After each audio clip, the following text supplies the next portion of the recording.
Hello everyone. Today let's discuss about rules for interpretation of statutes. What do you understand by the term interpretation? Let me give you an illustration. Let us suppose that in your college library there is a notification which says keep silence, and you get a call in the library and you attend to the call. And then there is a duel between you and the librarian and the matter is elevated before the court.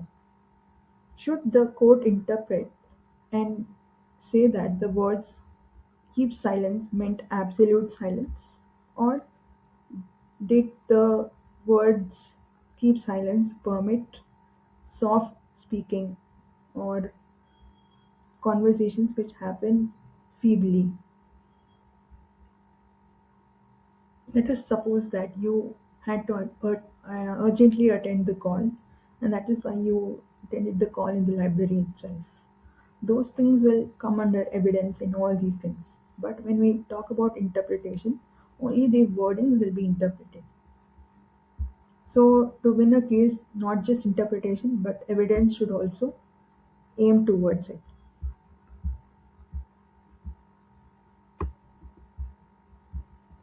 To sum it up, interpretation is nothing but a process by which courts determine the true meaning of a statutory provision to apply it to a specific situation.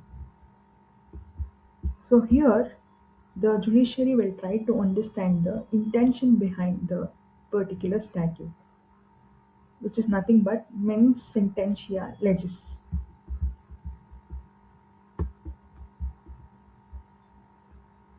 Rules have been classified into primary rules and secondary rules.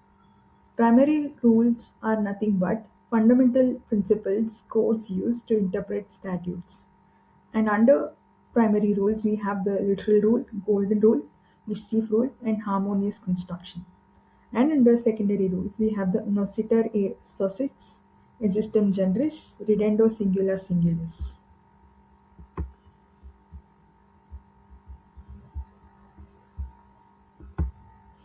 The literal rule says that words should be given their ordinary and natural meaning. If the language is plain and capable of only one meaning, the court must give effect to it regardless of the consequences. For an illustration, let us suppose that in your locality there is a notification which says cars should not be parked near the public establishments. And then there is a genius guy who says, I have a tractor and I will park it because the rule says only cars should not be parked.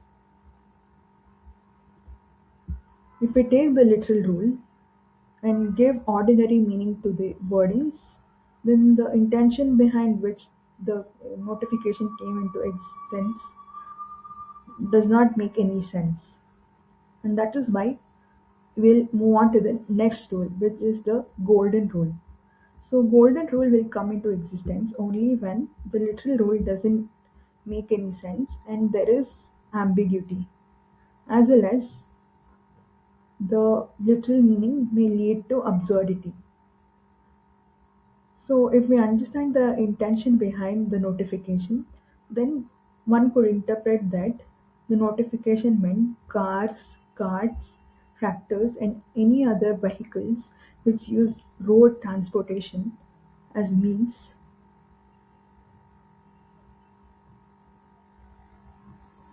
So, here one could interpret and say that all the vehicles have been prohibited from being parked in a particular locality, not too near the public establishments. And the next one is the mischief rule. So the mischief rule originated in Hayden's case. So Hayden's case was regarding Otley College. So Otley College was an institution started by the church. So the church granted copyhold tenure to lessees, and one of the lessee was Ware. Later on, the old Otry system was abolished and the lands started belonging to the king. So then the same land was leased to a person called as Hayden, for 80 years. So it was where who questioned the particular act called as suppression of religious act. So under that act, the Otry College institution itself got abolished. That is why Mr. Hayden was granted leasehold rights over the property.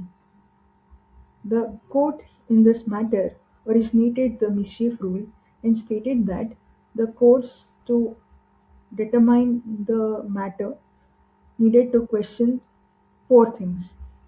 First one was what was the common law before the act. So the common law before the act was that the OT college granted lands to only people who followed the church. And what was the mischief or the defect is the common law did not provide for. See, the landlords started abusing the tenants and their rights. And that is why the institution of Otry itself got abolished. And what was the remedy that the parliament resolved and appointed?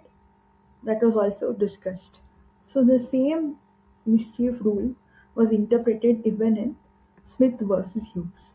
So in Smith versus Hughes, see, it was related to prostitution, whether prostitution would come under Street Offences Act, that too, soliciting in the roads or publics were prosecuted under the Street Offences Act. The prostitutes in the particular case stated that the soliciting did not literally happen in the streets, but they were just soliciting the clients from the window and the balconies and things like that.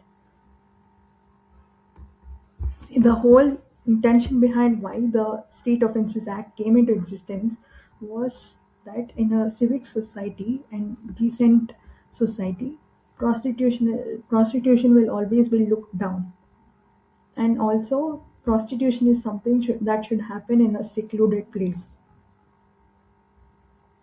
We all know there is right to privacy, and all these things are there. But when this matter happened, right to privacy was not a fundamental right, not even in India, not even in UK.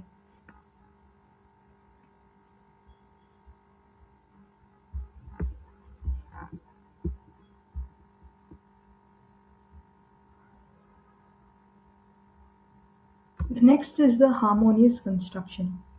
So let us suppose that your father says you have to come back to the house by 8 p.m. But your mother says you have to attend night tuition classes. So you cannot discard one parent over the other. So the harmonious construction will say, let the child go out of the house after 8 p.m. for attending the night tuition classes. But if he goes out of the house to attend a friend or to roam in the city, then that should not be permitted. Under harmonious construction, three factors will be taken into consideration. The first one is conciliation. Conciliation is when two people will meet their hands. And the second one is consistency. And the third one will be balance. If I have to digress a little bit, under injunction, one of the key factors are balance of convenience. If the balance of convenience lies in the hands of the plaintiff, then only will the relief be granted. The next rule is the nocitur e sucis, which literally translates into non bites associates. The meaning of an unclear or ambiguous word should be determined by considering the words surrounding it.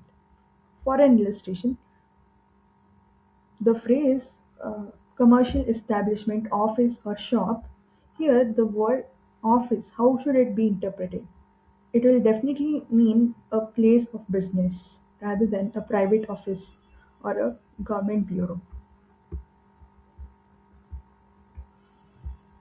The next one is Aegistum Generis. Aegistum Generis states that like should be treated alike. For an illustration, if there are apple, orange, banana, grapes, and others in the fruit basket. Here, you cannot interpret others as including vegetables. Others will definitely mean fruits itself. In the illustration given in this slide, cars, trucks, motor vehicles, and other vehicles. So, how would you interpret other vehicles? Other vehicles would imply only road vehicles. It will not include airplanes or boats.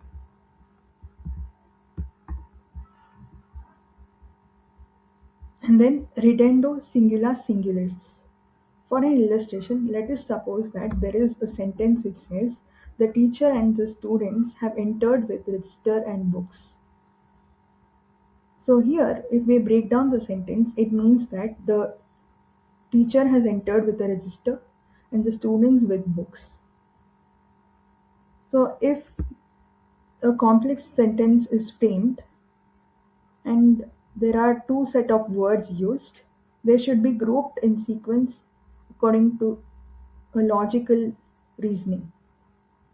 For another illustration, anyone who draws a knife or fires a gun. So how would you interpret this? So knife is something you draw from the shelf and gun is something which you use for firing. So you cannot say gun was found in the drawer and knife will fire. So it will not make sense.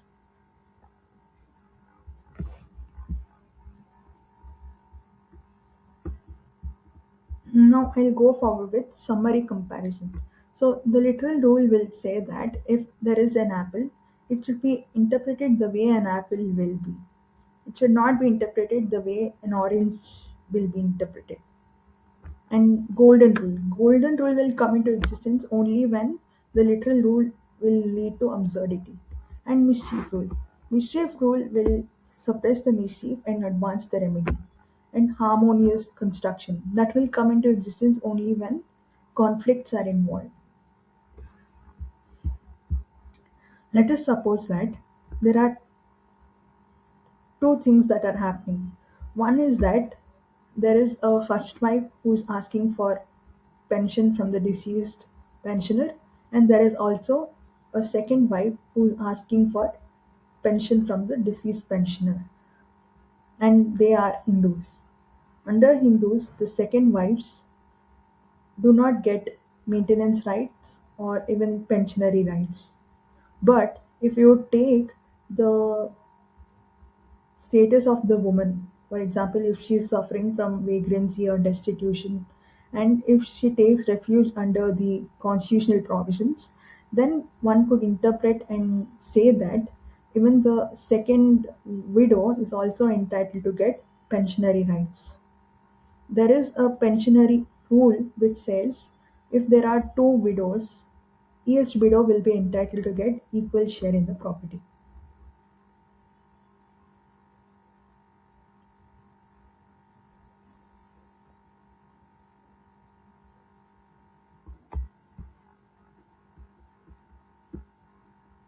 Do let me know what do you think about second wives getting maintenance or pensionary rights.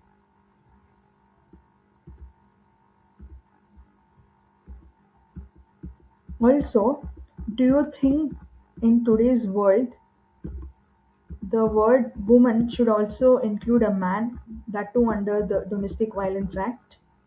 Should such an interpretation be actually utilized by the courts? What do you think about it now that we are heading towards an egalitarian society? Thank you for listening to my lecture.